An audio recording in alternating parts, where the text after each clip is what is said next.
The charter boat captains of North Carolina's Outer Banks have spent decades learning the tricks of their trade, the best fishing locations, best bait, and best tackle to use. Now these fishermen reveal their secrets during interviews with Dr. Jim. See action footage proving they know what they're talking about. Also included insider tips and techniques of surf fishing.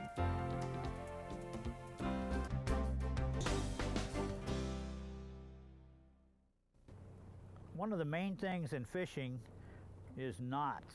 You got to be able to tie them or you'll lose a fish right at the back of the boat if a knot came untied.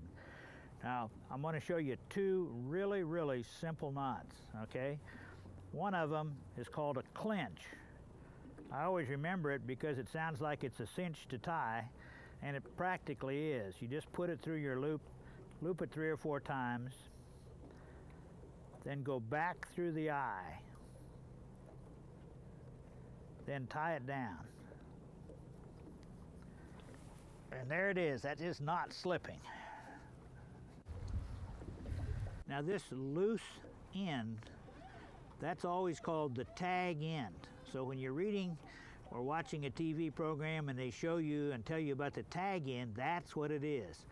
Now we simply overlap it once, okay? So it's running parallel with the other one. Now all we're going to do is simply make a loop in here, put the front part through once, and we have a simple overhand knot. Now that's not going to hold good enough, so we're going to put it through one more time so that it's just a running 2 times 2 overhands in there. And when we tie this down, this becomes a surgeon's knot. And the difference in one knot from the other is what we're going to do with this loop, okay? Sometimes you want to put a sinker on and you make a little bigger one. If you're going to put a hook on, don't make it more than a hook's length. If you're going to use this to attach to your rod and reel line, then you can make this real tiny and tie onto that. But the same knot is useful over and over and over again. Now remember, this is Fishing 101. We're not teaching you everything.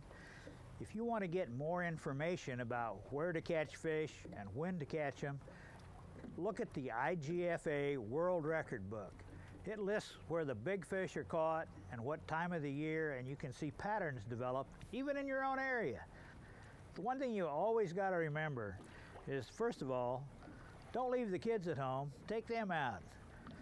Fishing is a family affair. And the other thing is, we didn't learn how to cast the first time we went out. You got to practice with the equipment that you chose. Good fishing. Hope you enjoyed this.